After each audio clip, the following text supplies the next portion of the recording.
할렐루야. 지난 한 주일간 하나님 은혜 가운데 평안하셨습니까? 아, 지난 한 주간 참 시끄럽고 어지러웠던 한 주간이지 않은가 싶어요. 물론 지난 한 주간 콕 집어서 무슨 일이 있었던 건 아니죠. 그냥 국제 정세가 그리고 우리나라의 상황이 조금 지금 시끄러운 시기인 것 같습니다. 왜냐하면은 국제적으로는 뭐 우크라이나와 러시아의 전쟁 그리고 국내에서는 이제 3월 9일에 대선을 앞두고 있기 때문에 여러모로 경제도 그렇고 정치적인 측면도 그렇고 우리의 삶도 조금 들썩들썩하고 있는 것 같긴 해요.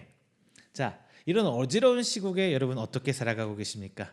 하나님의 성도로 그리고 예수 그리스도의 제자로 살아가는 데 있어서 어떠한 생각과 어떠한 삶의 태도를 가지고 살아가고 계십니까? 혹시 고민 많이 하고 계신가요? 우리는 이거에 대해서 고민 많이 해야 돼요. 이거 고민 많이 해야 돼요. 이것을 앞서 살기 위해서 여러분 전도 혹시 하고 계세요? 전도 어떻게 하고 계세요?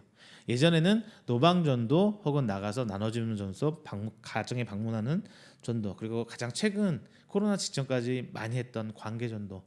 이 전도들 다 뭐예요? 면대면 사람이 얼굴로 마주보고 복음을 전파하는 형식의 전도였어요. 그런데 이제 이 코로나 시국에 들어서면서 우리는 이런 전도를 하기 힘들어졌습니다. 그리고 사회 구조가 조금은 양극화되면서 나와 생각이 맞지 않는 사람들은 쉽게 말문을 열어주지도 않고 대화하기도 쉽지 않아졌어요. 이런 시국에 성도로 살아가는 우리는 어떻게 전도를 해야 될지 한번 고민해보는 시간이 되었으면 좋겠습니다. 그리고 단순히 전도뿐만 아니라 전도라는 것을 통해서 우리의 신앙을 점검해보고 하나님의 자녀로서 살아가는 데 있어서 부족함은 없는지, 그리고 우리가 어떻게 살아가야 되는지 그 나아갈 방향도 한번 찾아보도록 하겠습니다. 하나님이 교회에게 주신 가장 큰 사명은 무엇입니까? 바로 복음 전파죠. 복음 전파. 두 글자라면은 전도. 이 전도를 해야 되는데 여러분, 제가 잠깐 말씀드렸던 것처럼 우리가 생각하는 전도는 보통 면대면 얼굴을 보고 전하는 전도가 떠올리게 돼요. 그런데 성경에서 말하고 있는 전도는 보통 그런 모습은 많이 보여주질 않아요. 물론 사도 바울이 많은 회중들 앞에 서서 복음을 전하는 것 분명히 있습니다. 분명해요. 하지만 중요한 거는 지금 우리가 생각하는 그 전도의 방법이 성경에서 많이 써 있는 방법은 아니에요. 그런데 어떻게 초대교회는 날로 흥황하고 부흥하면서 성장할 수 있었을까요? 어떻게 초대교회는 로마 정부로부터 핍박받고 사자굴로 던져지고 십자가에 못 박히는 그 국가적인 압박과 억압과 핍박 아래서 어떻게 부흥할 수 있었을까요? 우리는 오늘날 그 부분을 분명 고민해야 될 것 같습니다. 성경에서 전도에서만큼은 최고의 대가를 누구를 꼽고 있습니까? 바로 사도 바울이죠. 사도 바울은 스스로에 대해서 이렇게 표현하고 있어요. 이방인에게 사로잡힌 자, 스스로 이렇게 얘기합니다. 그냥 가까운 사람과 익숙한 사람, 그리고 교제하기에 편한 이런 수준 맞는 사람들과 함께 모이는 것을 말하는 것이 아니에요. 사도 바울에게 이방인에게 사로잡힌 자는, 사도 바울은 누구예요? 똑같이 유대인이죠. 율법으로 평생을 살아온 유대인이에요. 물론 회심과 하나님의 선택하심으로 변화되긴 했지만 그 안에 뿌리 깊게 박혀 있는 것은 율법이에요. 그에게 이방인들 대하기 쉬웠을까요? 쉽지 않았을 겁니다. 유대인으로는 절대 용납할 수 없었던 사람들, 손가락질 당하고 비난받는 사람들을 찾아가서 그들이 예수님을 믿게 하고 교회를 세우고 이끌게 만드는 일을 사도 바울이 했잖아요. 바울은 예수를 믿어서 핍박받은 것이 아닙니다. 바로 이방인들에게 복음을 전했기 때문에, 그리고 그 복음을 전하는 과정에서 율법을 조금은 희석시켰기 때문에 핍박을 받은 거예요. 그럼에도 불구하고 하나님이 그것을 원하는 사실에 기쁜 마음으로 고난과 희생의 전도의 길을 걷게 되었던 것입니다. 바로 이 고난과 희생하는 전도의 그리고 복음 전하는 그 길이 하나님께서 우리 교회에게 주신 사명입니다. 예수 그리스도의 복음의 비밀을 맡은 것이 우리 교회라면 교회가 맡은 그리스도의 복음의 비밀은 예수 그리스도께서 우리를 위해서 십자가에 죽으셨다는 그 사실을 믿고 구원을 받은 것뿐만 아니라 예수님께서 모든 죄인을 사랑하시고 그 죄인을 향하여 구원의 길을 열어주심을 말과 삶으로 드러내야 합니다. 교회에 주어진 본질적인 사명은 그리스도의 복음의 비밀, 그리고 하나님이 죄 있는 자, 무지한 자, 무례한 자, 그리고 이방인도 사랑하셔서 그들도 교회에 들어오기를 원하신다는 것을 알고 세상에 전하면서 우리도 역시 우리 삶에 실천해야 합니다. 다시 말하면 이전에는 원수 같았던 이방인을 품는 것이 교회에게 주어진 본질적인 사명인 거예요. 그래서 모든 사람을 예수님 그리스도와 화목하게 하셨으며 이 화목의 십자가를 통하여 원수되었던 이방인과 유대인도 하나 되게 하는 것이 바로 이 복음의 놀라운 능력입니다. 교회는 이제 이 비밀을 맡은 거룩한 하나님의 백성임을 외쳐야 하는 것이에요. 그런데 현실은 그렇지 않아요. 교회의 문턱이 너무나 높아졌어요. 그리고 세상은 거꾸로 교회를 향해 손가락질하고 비난합니다. 왜? 교회가 교회답지 않고 성도가 성도다운 삶을 보여주지 못했기 때문에 그렇게 되었어요. 예수님이 말하신 등경 위에 올려진 등불이 되어야 할 교회와 성도가 이제 등경 위에 올려진 것이 아니라 아래의 등불이 되어버렸어요. 우리들만의 세상을 만들어버렸다는 말입니다. 자, 이제 오늘 본문 말씀을 조금 세세히 살펴보면서 교회의 사명에 충성하는 우리 이음교회와 그리고 여러분 성도 그리고 여러분이 봉사하고 섬기는 각 교회가 되시기를 축원합니다. 그러면서 함께 말씀 나눠보겠습니다. 우리 오늘 말씀을 보면서 우리는 먼저 오늘날 교회와 성도가 삶에서 어떻게 살고 있는지 분명히 지적해 봐야 해요. 지금 교회도 양극화되고 있다고 해요. 여러분 삶도 그렇죠. 사회도 양극화가 되죠. 빈익빈 부익부. 가진 자는 더 많아지고 없는 자는 더 작아지고 교회도 마찬가지 현상을 보여주고 있다고 합니다. 큰 교회는 더 커지고 작은 교회는 더 작아지고 오늘 본문에 나와 있는 초대교회는 핍박으로 인해서 심각한 위기감이 있었어요. 너무나 자신들 향해 주어진 핍박이 강합니다. 그런데 그들은 이 교회의 위기 만났다는 이 상황 속에서 오히려 세상이 쟤네들 뭐지? 라는 생각을 갖게 했어요. 좀 쟤네들 왜 저러지? 라는 생각을 갖게 했어요. 우리가 조금 다르죠. 초대교회에서는 그 핍박을 이겨내고도 하나님을 부인하지 않고 예수 그리스도의 제자로서 그 끝의 삶을 살아가는 그 모습이 세상이 교회를 향해서 성도를 향해서 뭐지? 라는 생각을 갖게 했던 거예요. 너 왜 이렇게 믿는데? 니네들 힘들고 어렵게 살고 있는데 왜 예수를 믿는다고 그렇게 난리를 피고 있는데? 라는 생각을 주고 있는 거예요.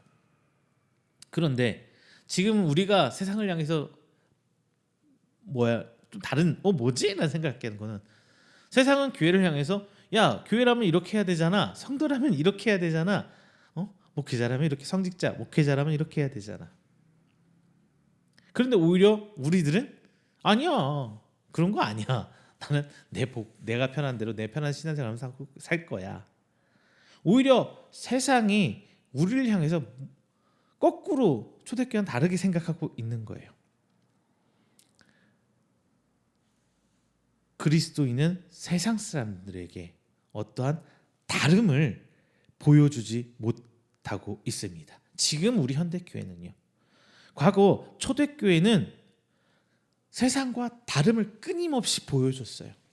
핍박에도 경제적인 압박에도 끊임없이 하나님의 제자 성도로서 예수 그리스도 다름을 보여줬어요. 그런데 오늘날 교회와 성도들은 가장 큰 문제점으로 뭘 꼽고 있느냐? 바로 세속화라고 꼽고 있죠. 세상과 똑같이 세상을 닮아가려는 모습이 우리 교회 안에 그리고 우리 성도들 마음속에 있는 거예요.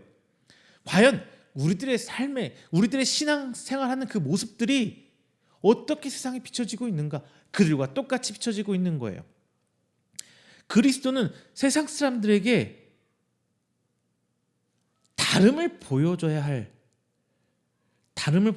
할 사명을 갖고 있는 사람들이에요. 그리고 이 세상에 있는 그 어떤 것보다 귀한 것이 복음이라고 고백하면서 그 누구보다 귀한 분이 바로 예수님이라고 고백하는 삶을 살아야 합니다. 왜냐하면 이 복음으로 주어진 영원한 생명의 삶에 목적을 두고 살아가는 사람들이 바로 우리이기 때문에 복음의 목숨 먹고 살아가야 돼요. 그래서 그렇게 사랑하고 존귀하게 여기는 예수님의 이름이 사람들에게 짓밟힐까 조심스레 살아가야 되는 거예요.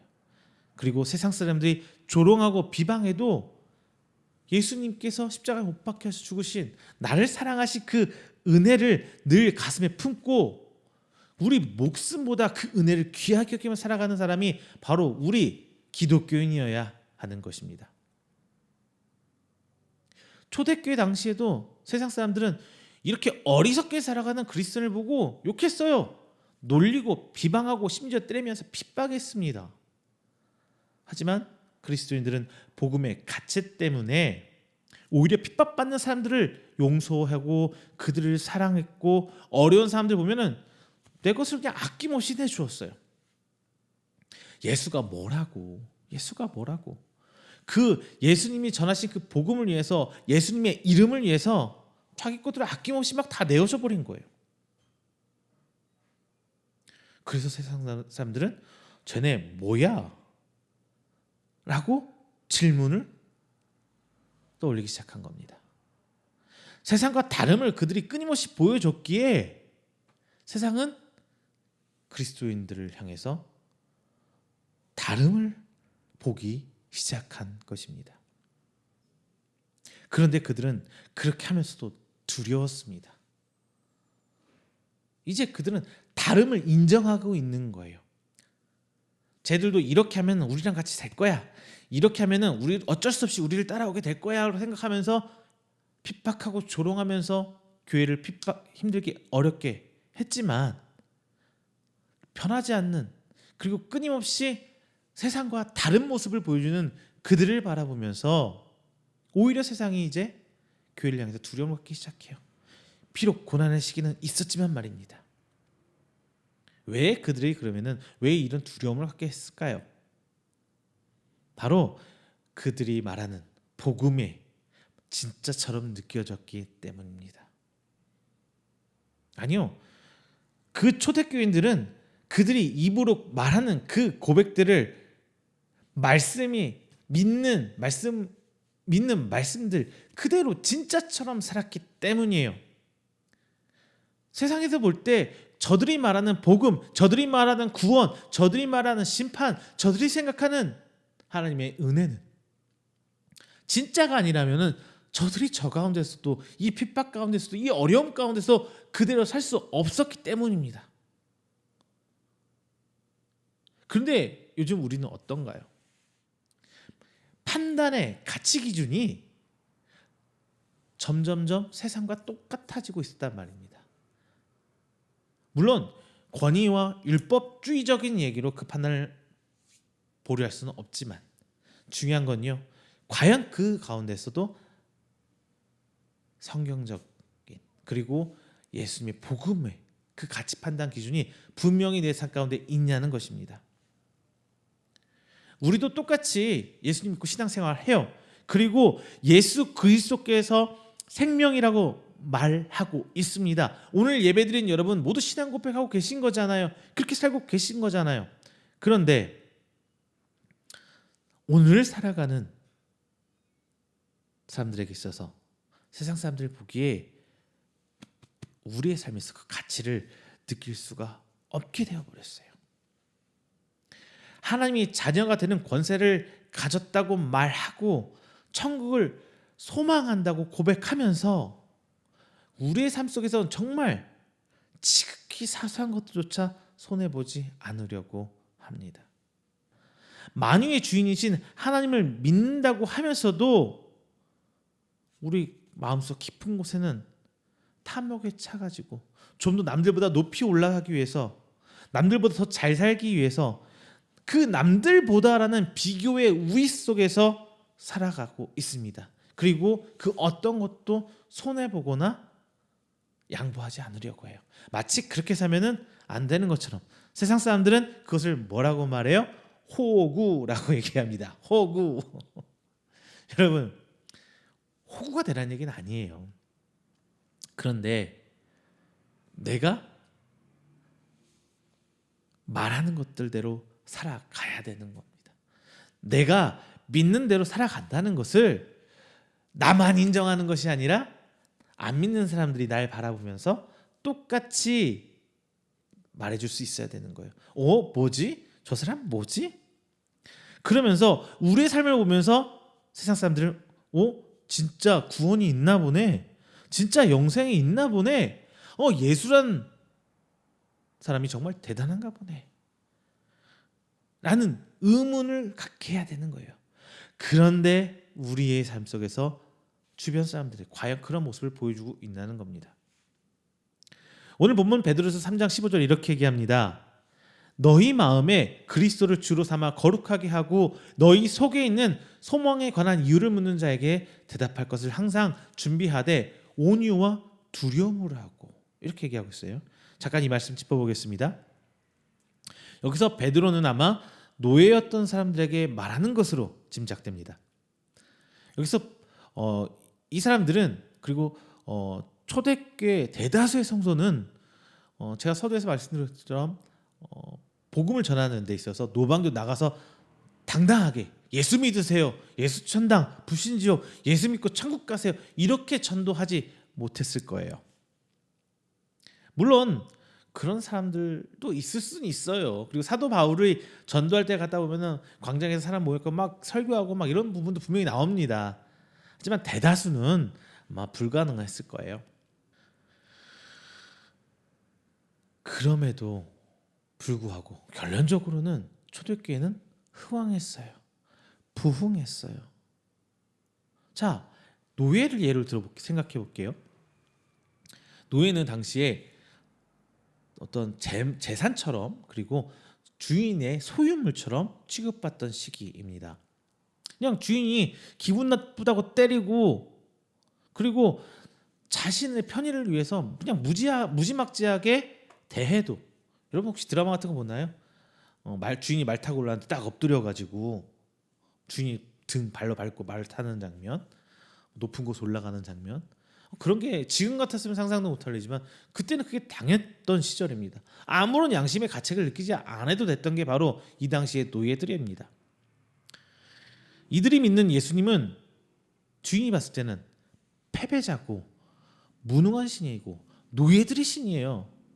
근데 어떻게 전도가 됐겠냐는 말이에요. 어떻게 기독교가 성도들이 점점 좀 늘어났겠냔 말이에요. 그런데 말이죠. 그렇게 때리고 괴롭혀도 정말 죽도록 힘들게 사는데 예수 믿는다는 노예들은 반항하지 않습니다. 자기들은, 주인들 보기에 나는 다 가지고도 재산도 이만큼 있고 가정도 있고 자녀들도 이렇게 있고 먹고 싶을 때 먹고 자고 싶을 때 자고 이렇게 살아가는 자신들도 원망과 불평, 불만, 그리고 불편함이 가득한데 아무것도 없이 사는 저 짐승 같은 노예들은 왜 이렇게 여유와 기쁨과 평안 가운데 사는지 알 수가 없어요. 궁금해집니다. 다른 노예랑 비교해도 다른 게 분명히 보여요. 왜 저렇게 살 수 있을까? 그래서 그들에게 소망, 그들이 기쁘게 사는 이유를 묻는 사람들이 생겨납니다. 주변 노예들이 될 수도 있고 심지어는 주인이 노예에게 나와서 그렇게 물어볼 수도 있어요. 그래서 베드로는 소망의 이유를 누군가가 물어볼 때 그 답을 대답할 것에 대해서 항상 예배하라고 오늘 본장에 얘기하고 있는 거예요. 온유와 두려움으로 예수님을 주인 삼아서 구별되어야 한다고 말씀하면서 오늘 베드로는 이렇게 얘기하고 있습니다. 전지전능한 하나님이 왜 그들을 그렇게 힘들고 어렵게 하는가라고 물을 수도 있어요.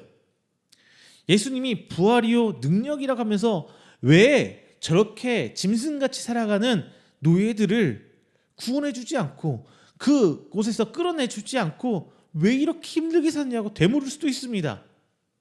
혹여 잘못 대답하면, 주인이 물어봐서 잘못 대답하면 죽을 수도 있어요. 그래서 그 노예들 입장에서는 말 한마디 한마디가 조심스럽고 행동 하나하나가 더 조심스러워집니다. 그렇게 살았기 때문에 그들은 누가 나를 때리고 핍박하면서도 다름을 그들 가운데서 볼 수 있었던 겁니다. 그들의 삶은 달랐다는 것을 누가 봐도 확연히 느낄 수가 있었던 거예요. 오늘날 교회의 문제는 이런 다름을 보여주지 못한다는 데 있습니다. 오늘날 교회를 향해서 그 어떤 누구도 구원의 소망에 대해서 질문하는 사람이 없어요. 왜 너희는 이렇게 어려운데 그렇게 웃고 사니? 이렇게 질문하는 사람이 없습니다. 세상 사람들이 보기에는 교회와 자신들의 사는 모습이 별반 다를 게 없어요. 다른다는 거 그냥 주일날 교회 한 번 더 간다는 거, 예배 시간에 주일날 교회 가서 예배 드린다는 거, 그리고 성경 읽는다는 거, 그리고 기도한다는 거. 그렇죠? 그런데 세상 사람들도요. 어떤 예배 이런 건 없지만 나름 저들 가운데 자기들이 믿는 가치관이 있어요. 자신들이 정해놓은 선이라는 게 다 있단 말이에요. 그리고 저들이 성경책 말씀은 없지만 좋은 책 많이 읽어요. 자기의 삶을 인도해줄, 내가 요구하고 내가 나아갈 방향으로 얘기해줄 자기 개발 서적 같은 거 많이 읽습니다. 자기가 존경하는 분들이 쓴 책들 많이 읽어요. 안 믿는 사람은 정말 책 많이 읽습니다. 그리고 그들 물론 우리처럼 하나님께 기도하지 않지만 나름대로 자신들의 방법으로 원하는 바를 끊임없이 밀고 추진해 나갑니다. 그들이 보기에 우리와 큰 차이가 없어요. 표현하는 방법만 다를 뿐이지 자신들과 다를 바가 없어요. 그래서 지금 사람들이 교회를 바라보며 전혀 다름을 찾아볼 수 없게 된 것입니다. 그래서 진정한 복음의 가치와 영생에 대한 믿음에서 비롯된 다름을 찾을 수 없는 사람들이 와서 자꾸 찾아와서 귀찮게 하고 기분 나쁘게 할까봐 더 거부감을 느끼게 되는 거예요. 방금 제가 말씀드린 이것이 교회의 상황이고 이것이 현 우리의 모습입니다. 세상 사람들이 교회 우리가 틀려서 욕하는 것이 아니에요. 우리가 말한 거 다 맞잖아요. 틀려서 우리를 향해 손가락질 하나요. 다만 다르지 않아서 욕하는 거예요. 세상이 각기 자기네 이익을 위해서 노력하는 사람들, 이익집단이라고 그러죠. 그거 우리 교회와 전혀 다름이 없어요. 그래서 우리를 향해 손가락질하는 거예요. 교회 다니는 게 사회적 악을 행하는 건가요? 아니죠. 교회에서 좋은 일 많이 해요. 교회에서 좋은 일 많이 해요. 그리고 교회 다니는 사람들이 특별히 악인이 있나요? 또 그렇지는 않거든요. 특별히 나쁜 짓을 한다거나 뭐 하는 사람도 또 세상 생각에 비교해 또 그렇게 교회 다니는 또 나쁜 사람도 아니에요. 그런데 교회 다니면은 종교적 열심히 드러내고 있어요. 그리고 세상은 우리를 향해서 너네 나와 뭐가 다른데 그걸 보여주려고 해야 하는데 우리는 전혀 그 다름을 드러내지 못하고 있어요. 세상 사람들은 이렇게 말합니다. 하나님을 보여줘. 정도다 이런 얘기 종종 하다는 하나님이 있다는 증거를 보여줘봐요. 그럼 내가 믿을게요. 그런데 말이죠. 그 사람들이 요구하는 거는 하나님을 보여달라고 말하는 게 하나님의 존재를 증명해봐라고 얘기하는 게 아니에요. 하나님을 증명한다는 게 불가능하다는 거는 안 믿는 사람들도 잘 알아요. 어떻게 그거를 증명하겠어요? 여러분 공리라는 단어 들어보셨나요? 공리. 더 이상 증명할 수 없는 기본적인 전제가 공리라는 건데요. 하나님은 공리예요. 더 이상 증명이 불가능해요. 신이 있다? 이건 공리예요. 신이 없다? 그것도 증명 못 하잖아요. 그것도 공리예요. 더 이상 증명이 안 된다. 바로 그들이 물어보는 그걸 얘기하는 게 아니에요. 사람들은 철학적인 깊은 이해와 사변을 가지고 하나님의 존재를 증명해 줄 것을 요구하거나 어떤 형상적으로 하나님이 보여줄 수 있는 엄청난 기적을 요구하고 있는 것이 아닙니다. 사람들이 하나님을 보여달 때 원하는 것은 하나님이 존재에 대한 증명이 아니라 하나님이 일하시는 그 임재에 대한 증명이에요. 그러니까 세상 사람들이 온전히 말씀 앞에서 헌신하며 살아간 성도들의 모습과 그리고 전혀 다른 가치관을 살아가고 있는 모습만 보아도 거기서 하나님의 임재를 하나님의 일하심을 느낄 수 있다는 거예요. 초대교회 당시에도 교인들이 무슨 기적이나 능력으로 하나님 살아계심을 계속 보여준 건 아니에요. 오히려 그들은 순교당하고 핍박 가운데 묵묵히 인내하고 나아갑니다. 물론 사도 바울이나 이런 사람들은 기적도 보이고 이적도 보이고 그러긴 해요. 그런데 대부분의 성도들, 대부분의 예수 기독교인들은 철저한 제자의 삶과 그리고 자신들이 입으로 말하는 고백하는 삶이 다르지 않은 일관된 모습을 통해서 헌신과 믿음을 세상을 향해서 보여줬습니다. 그렇기 때문에 세상 사람들은 하나님이 살아계시다고 알 수 있었어요. 그리고 성도들의 삶에서 초대교인들의 삶에서 하나님의 임재를 보면서 다름을 느낄 수 있었습니다. 세상 사람들이 말합니다. 하나님을 보여주세요. 그럼 내가 믿겠습니다. 그럼 여러분 뭐라고 대답하세요? 어떻게 대답하세요? 저 주일학교 어렸을 때부터 이렇게 물어보면요. 선생님들이 이렇게 얘기했어요. 하나님 보면 죽어. 하나님은 거룩한 사람이어서 사람들이 보면 죽어. 그래서 보여주지 않으셔. 뭐 이렇게 말해요. 저도 그렇게 배웠어요. 어렸을 때. 물론 틀린 대답은 아닙니다만 제가 아까 말씀드렸던 것처럼 이건 동문서답이에요. 그들이 원하는 거는 하나님 믿는 너희들이 우리랑 다른 게 뭔데? 너희들 삶에서 하나님 일하심이 뭔데? 이것을 얘기하는 거예요. 세상 사람들이 하나님을 볼 수 없다는 걸 모르고 그런 요구를 하겠습니까? 그들이 보여달라는 것은 하나님이 아니라 하나님 믿는 것을 보여달라는 것입니다. 우리는 하나님이 계시다고 말했고 우리가 그 하나님을 믿는다고 말했기 때문에 하나님 임재에 대한 증명의 부담은 우리에게 그리고 나에게 교회에게 있는 것입니다. 다시 말하면 하나님의 존재를 증명해야 하는 부담은 우리에게 없지만 임재를 증명해야 하는 부담은 우리에게 있는 것입니다. 우리가 하나님을 믿고 산다고 말했기 때문에 그런 거예요. 자, 오늘 큰 주제를 가지고 말씀 쭉 이어왔어요. 이제 말씀 정리하겠습니다. 오늘은 전도하는 삶 그리고 세상과 다른 삶이라는 큰 주제로 어떻게 하는 것이 삶에서 전도할 수 있고 다름을 보여줄 수 있는지 오늘 베드로전서 말씀을 통해서 함께 생각해봤습니다. 그리고 적용해보고 고민하는 시간이 되었길 바랍니다. 자, 교회는 전도라는 사명을 부여받았어요. 그리고 성경에서는 초대교회가 어떻게 그들이 전도를 했고 교회가 부흥하며 하나님 나라가 세워졌는지 기록되어 있습니다. 전에도 말씀드렸던 것처럼 교회는 아래서부터 위로 올라가는 전파였어요. 특별히 초대교회는 대부분이 하층민들이었어요. 하층민들, 노예 같은 하층민들이 교회의 대다수를 구성했어요. 이들은 노예였고 소당농이었습니다. 그나마 자유민이면 다행인 거예요. 예수님과 12 제자들 역시 다르지 않았습니다.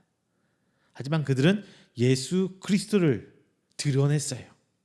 자신의 삶 속에서 다름을 보여주면서 세상으로 하여금 위기감이란 걸 갖게 했습니다. 그렇다면 지금 이 세상에서 어떻게 전도자로 그리고 제자로 성도로서 사명을 감당하면서 하나님의 임재를 증명할 수 있을까요? 지금까지 교회와 성도는 하나님의 임재를 증명함에 큰 문제가 없었어요. 교회는 하나님의 방법이 아니라 세상의 방법을 통해서 하나님 임재를 증명했어요. 사랑이 아니라 힘으로 그 임재를 증명해 왔습니다. 소위 말하는 성공, 성장, 즉 세속적인 세상에서 성공했다는 것을 보여줌으로써 하나님의 능력과 임재를 세상에 보여주려고 했습니다. 예수 그리스도의 복음의 증인이 되는 가장 확실한 길은 힘을 소유해서 그 힘을 과시하는 거예요.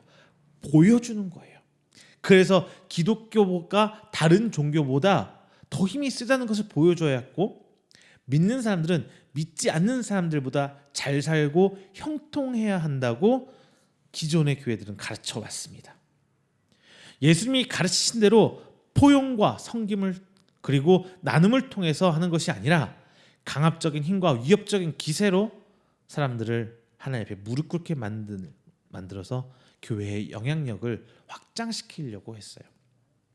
아무리 의도가 좋았다고 해도 그 방법은 본질상 복음을 드러내는 좋은 방법은 아닌 것 같습니다. 예수님 믿는 사람들이 최고의 사회에 올라가면은 그 영향력으로 더 큰일 할 수 있을 거야, 이런 주장이거든요. 다시 말해 성도가 대통령도 되고요. 얼마 선거가 며칠 안 남았잖아요. 대통령도 되고 대법관도 되고 어떤 재벌이 되고 하면 사회적으로 성공하면서 정말 제자로서 귀감을 보이면 그로 인해 많은 사람이 그리스도에게 돌아올 수 있게 될 것이라고 하는 주장입니다. 물론 그리스도인도 대통령이나 대법관, 물론 돈 많이 버는 부자 될 수 있어요. 그래서 더 많은 사람들에게 더 많은 영향력을 미칠 수 있습니다. 그리고 그렇게 주장하는 분들은 양심적이고 훌륭한 인격 그리고 믿음대로 살아가는 훌륭한 신앙을 전제로 말합니다. 하지만 그럼에도 그것이 하나님 나라를 확장하는 더 유익한 일이라고 말할 수 없는 것은 역사를 통해서 증명되었고요. 예수님도 말씀하셨어요. 뭐라고 하셨냐? 부자가 천국 가기는 낙타가 바늘길 통과하는 것보다 어렵다. 왜? 그만큼 유혹이 많고 부자가 구원을 못 받는 얘기는 아니에요. 부자가 되면 그 유혹이 많아지고 그리고 하나님보다 세상을 가운데 하나님보다 나를 드러내고 싶은 욕구가 차오르거든요. 그걸 이기기가 더 힘든 거예요. 너무나 힘든 거예요. 부자 됐다 구원 못 받는 게 아니고요. 이런 가운데서 부흥과 성장을 통해서 하나님 나라가 커지는 것이 아니라 교회라는 교세가 커졌고요. 그리고 기독교 왕국이 커 나갔습니다. 전하는 사람이 아무리 순수해도 복음의 능력이 아니라 그 권세 혹은 그 자체 힘에 매혹되어서 힘에 눌려서 기독교에 관심을 갖는 사람들이 점점 많았기 때문이에요. 예수 믿으면 부자가 된다. 예수 믿으면 치료를 받는다. 예수 믿으면 자녀가 잘 된다. 틀린 말 아니에요. 하지만 그것에 매료되어서 나오면 안 된다는 거예요. 그러면 그게 단조하게 되거든요. 그러면 세상과 우상과 다를 게 하나 없는 상태가 되어버려요. 그러니까 기독교인이 대통령이 되면 안 된다는 말이 아니라 대통령이 됐다고 해서 더 나을 게 없다는 거예요. 기독교인이 대통령이 되면 어떨까요? 더 청렴 결백하고 뭐 더 많이 보여줄 수 있는 상황이 될까요? 우리 앞서서 기독교 대통령들 한번 쳐다보세요. 그들이 그런 삶을 진짜 살았냐고요. 청렴 결백하게 정직하게 아니면 신앙인의 자세로 전혀 보이지 않았죠. 우리가 봤잖아요. 그런데 이번 선거 때 또 그러고 있어요. 왜 기독교가 선거철만 되면은 왜 정치적인 논란의 장소가 교회가 돼야 되는지 저는 알지는 못하겠지만 여러분이 알아서 스스로 판단하세요. 그런 부분은 제가 뭐 옳다 그르다 말해줄 수는 없는데 그거하고 전혀 관계가 없다는 거예요. 대법원장이, 대통령이 예수 믿는 사람이고, 사장님이 예수 믿는 사람이고, 예수 믿는 사람들이 다 저렇게 부자가 되고 흥해야 된다는 것을 보니까 나도 예수 믿어서 저 사람들처럼 되어야겠다는 생각은 예수님을 드러내는 것이 아니라 사실은 세상의 권력을 드러내고 세상의 가치를 드러내고 물질을 드러내는 것, 그리고 사람의 만족감을 채워주는 것, 그 이상도 이하도 아니라는 것입니다. 자, 사랑하는 성도 여러분, 우리는 세상을 향해 다름을 보여줘야 합니다. 조금 더 현실적으로 말하면 내 신앙의 실천을 보여줘야 되는 거예요. 나 너희들과 다르다. 왜냐하면 나는 예수 믿기 때문이다. 이것을 보여줘야 되는 거예요. 내 돈을 보여주고 내 권력을 보여주고 내가 뭘 잘돼 이거 아니라. 그렇다면 무엇이 다르냐? 모든 삶에서 하나님의 말씀이 왜 위력이 있는지, 하나님이 왜 힘이 있는지를 보여줘야. 내가 아니라 하나님의 것을. 예를 들면 낮아짐, 비움이라는 걸 제가 한번 말씀드려볼게요. 불교에서 유명한 스님은 동일한 얘기를 해요. 비움. 근데 우리는 낮아짐 자체가 아니라 비움, 그 비온다는 내 속에 털어낸 그 자체를 얘기하는 게 아니에요. 내가 낮아짐은 예수님을 높이기 위해서 겸손하는 거예요. 예수님 때문에 내가 낮아지는 거예요. 반대로 예수님이 올라가시니까.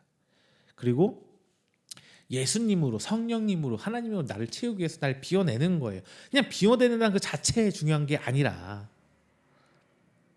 낮아짐과 비움은 높이고 채우기 위한 중간 과정이에요. 이것이 뒤바뀌어 버리면 문제가 발생해요.